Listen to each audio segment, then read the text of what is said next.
주셨으면 하는 마음으로 몇 가지 저희들의 기본 입장에 대해서 오늘 말씀드리고자 합니다. 먼저 상황인식과 관련된 문제입니다. 분명히 한반도와 동북아의 평화 위기가 도래했습니다. 구체적으로 살펴보자면 북한이 핵을 개발했고 그전에는 소위 분단 관리 체제였던 53년 정전협정 체제가 일시 정지됐습니다. 아주 보속적인 역할만 하고 있을 뿐 국면 전체를 해결하는 틀이 되고 있지 못합니다. 왜냐하면 해결한 것은 이미 한반도 영내 문제가 아니라 대륙과 대륙의 문제고 국제적인 문제이기 때문입니다. 그래서 육자회담 체제가 수립이 됐습니다. 그러나 육자회담에서 한반도 비핵화는 지연이 되고 있습니다. 즉 위기는 계속 지속이 되고 있습니다. 그런 사이에 세 번째, 신냉전의 군사 지정학이 수립됐습니다. 신냉전 체제가 수립됐다고까지 아직 섣불리 말할 수는 없는 상황이지만 분명히 이 신냉전은 좀 더 다른 양상을 띠고 전개가 되고 있습니다. 즉 한미일 군사동맹 체제가 완전히 새롭게 개편이 되고 있습니다. 한일 군사협정이 등장하고 있고 또 대규모 한미 간의 군사훈련 체제가 연일 가동되고 있습니다.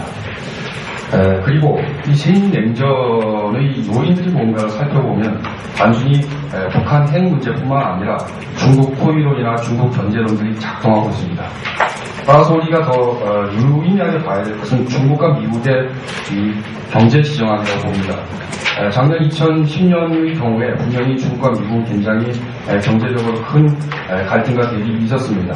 예컨대 중국, 미국 달러화가 진발 정책이라든지 중국의 유한화에 대한 환율 전쟁 등이 있었습니다. 이런 부분이 일시적으로 해결됐다 하지만 그러나 옛날에 브레이튼 우드 2 체제로 즉 일본이 하던 역할을 중국이 떠맡는 체제로 국제 분업 관계가 중미 간에 다시 전개된다고 섣불리 말할 수 없는 그런 상황에 처해 있습니다.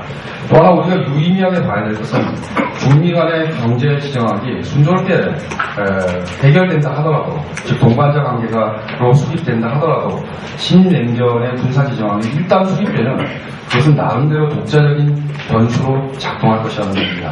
우리는 신냉전이 하나의 동북아 체제가 되지 않도록 사활을 걸고 우리 나름대로 할 수 있는 일들을 경주해야 될 거라고 저는 봅니다. 다섯 번째, 가장 중요한 문제입니다. 동북아 6국 중 6나라 중에 평화 주도 국가가 없습니다. 과거 부분적으로 국민의정부와 참여정부가 평화 주도 국가 역할을 부분적으로 수행하려고 했습니다. 물론 구축, 즉 평화국가로서의 역할에 대해서는 전혀 수행하지 않았지만 최소한 평화 외교를 했던 것은 사실이라고 봅니다. 그러나 현재 이러한 평화 주도 국가가 없다는 점에 대해서 굉장히 위기 상황이 심각한 위기로까지 치달을 수 있는 가능성을 가지고 있다고 봅니다. 두 번째, 이런 정세 인식에 기반해서 목표를 세워야 될 거라고 봅니다. 다른 진보정당이나 진보적인 제 당시도 이 부분에 대해서 다 동의하리라고 봅니다. 그러나 세부적으로 들어가면 좀 다를 수 있으리라고 봅니다. 우리의 목표는 한반도 동북아의 평화체제의 수립입니다.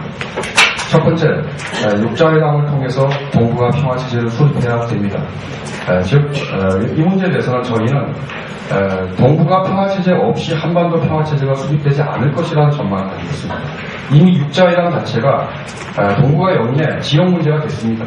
그리고 북핵 문제가 단순히 북한 핵 문제뿐만 아닌 중미 관계 문제로까지 발전했습니다. 이 상태에서 동북아 평화체제를 육자회담을 통해서 적극적으로 수립하는 것이 한반도 평화체제를 수립하는데 굉장히 큰 과정이 될 것이고 또 거꾸로 얘기하면 동북아 평화체제와 한반도 평화체제의 수립은 같이 가는 것이라고 봅니다. 저희가 주장하는 것은 3+3 체제입니다. 즉 핵무기를 보유한 세계 국가가 나머지 비핵국가인 남북과 일본에 대해서 핵 사용 및 전쟁의 포기 또는 비핵화 보장 등을 분명히 문서로 약속하는 방식입니다. 두 번째, 육자회담을 통해서 한반도 평화체제를 수립해야 됩니다. 그런데 이때 북핵의 폐기는 단순히 비핵화의 문제에 국한돼서 안 되고 이건 북한도 마찬가지로 주장하는 문제이지만 정전협정 체제의 종식과 남북 북미의 평화협정 체계를 반드시 이어져야 됩니다. 이와 같은 방식으로 육자회담은 한반도 평화체제 수립 과정이 되어야 될 거라고 봅니다. 세 번째는 남북관계 개선과 평화협정 체계입니다. 육자이란과 별도로 남북관계가 그 자체로 중요하고 또 육자이란에 영향력을 끼치는 문제도 있습니다. 남북이 독자적인 독립국가적 실체로 서로 상호 인정해야 되고 군사적 긴장을 완화하고 조속히 평화협정을 체결해야 됩니다. 인도적인 지원을 그리고 이명박 정부 들어서 굉장히 문제가 됐던 부분인데 그것은 어떠한 긴장 대립 국면에서도 절대로 허용되어야 될 거라고 봅니다. 이 세 가지 목표에 있어서 저희 관점을 좀 더 분명히 정리하자면 일단 한반도 평화체제의 수립 과정을 떠나서 어떠한 통일에 대한 논의도 있을 수가 없다는 것이고 평화는 곧 통일이라는 입장입니다. 또한 그렇다고 하더라도 통일 이후의 상에 대한 논의는 충분히 가능하다고 봅니다. 그리고 동북아 평화체제와 한반도 평화체제가 연동되는 과정에서 수립돼야 된다는 점입니다. 예, 세 번째, 그럼 이런 목표를 달성하기 위해서 우리는 어떠한 전략을 수행해야 될 것인가, 전략 과제에 관한 것입니다. 저희는 한마디로 얘기하자면 적극적인 평화주의 운동을 전개해야 된다는 것인데요. 첫 번째, MB 정부의 군사 대결 노선이나 한미 삼각동맹 강화에 대해서 반대 운동을 분명히 해야 된다고 봅니다. 특히 한일 군사협정 이후로 이 부분에 대해서는 반대 여론들이 굉장히 많습니다. 이러한 여론의 동향 속에서 분명히 진보 진영이 단합된 방식으로 군사 대결 노선과 한미 삼각동맹 강화에 대해서 일치단결된 행동을 하는 것이 중요할 것이라고 봅니다. 두 번째, 남북관계 개선 그리고 평화주도 외교에 대한 촉구 노력일 텐데요. 즉 대북 정책에 대해서 긴장 완화와 대결 중에 통일을 요구해야 되고 그리고 주변 4대 국가에 대해서 예를 들어 중국에 대해서 좀 더 동반자적 관계를 격상하는 외교를 촉구한다든지 또는 미국과 일본에 대해서 적극적인 평화 외교를 펼칠 것을 MB 정부가 요구하는 그런 운동들이 필요하다고 봅니다. MB 정부의 외교 노선에 대한 전반적인 비판이 필요할 것입니다. 세 번째, 성군 세습 국면에서 북한의 무력 사용과 호전적인 수사에 대해서 확고히 비판해야 된다고 봅니다. 이 부분에 대해서 첫 번째는 북한의 입장에 대한 객관적인 이해가 필요합니다. 즉 북한이 왜 핵을 개발을 하고 있으며 또 그 핵 개발이 육자회담 및 전체 평화 정책에 있어 어떠한 전술인가에 대한 객관적인 이해가 필요합니다. 즉 북한은 평화 주도 국가일 수가 없습니다. 즉 대결을 통해서 그리고 일괄 타결로 핵 문제를 포함해서 평화협정까지 다 일괄 타결로 해결하려는 전술이기 때문입니다. 이 문제에 있어서 북한이 비핵화를 하지 않으려고 한다라고 의심할 필요 없습니다. 김일성 유훈이 비핵화입니다. 그리고 이 유훈을 적어도 지킬 것이라고 봅니다. 그러나 거기에 있어 북한이 처한 객관적인 처지에 있어 전술은 대결을 통한 극적인 화해와 타협 이것이라는 겁니다. 그런 한에서 그런 객관적 처지를 이해하고 다른 관점에 서서 한국 평화운동이 다른 관점에 서서 독자적인 평화운동을 전개해야 된다고 봅니다. 이 부분에 있어서 북한이 현재의 신냉전 초기 형성기에 성군 세습 정치를 통해서 자신들의 체제를 중국으로부터 인정을 받고 안정화하려는 것 이것은 북한 입장에서 볼 때는 전략적 합리성일 수 있습니다.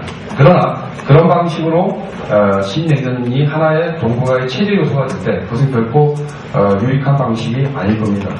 따라서 이 부분에 대해서 우리는 북한의 무력 사용에 대해서 연평도와 같은 사건이 다시 일어난다면 분명한 어조로 비판을 해야 되고 또한 호전적인 수상학에 대해서도 분명히 비판해야 된다고 봅니다. 예컨대 포탄이 안 떨어져도 서울 불바다 발언 10번 하면 연평도 포탄 1개 정도 효과가 있습니다.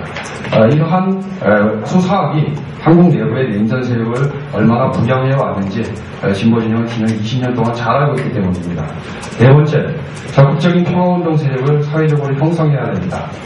즉 군축과 복지의 관계라든지 여러 가지 평화가 갖는 평화 대당의 문제를 국민들한테 설득을 하고 또한 적극적인 평화운동 세력과 연대를 해서 이런 사회적인 형성을 해야 되고 다섯 번째, 평화국가 만들기. 우리 스스로 대한민국을 평화국가로 만들어야 됩니다. 예를 들어 한국헌법은 평화국가 헌법을 가지고 있습니다. 그럼에도 불구하고 아랍에미레이트에 파병을 하니 김선희 목 잘린 사건이 엊그제 같은데 그런 일들이 일어나고 있습니다.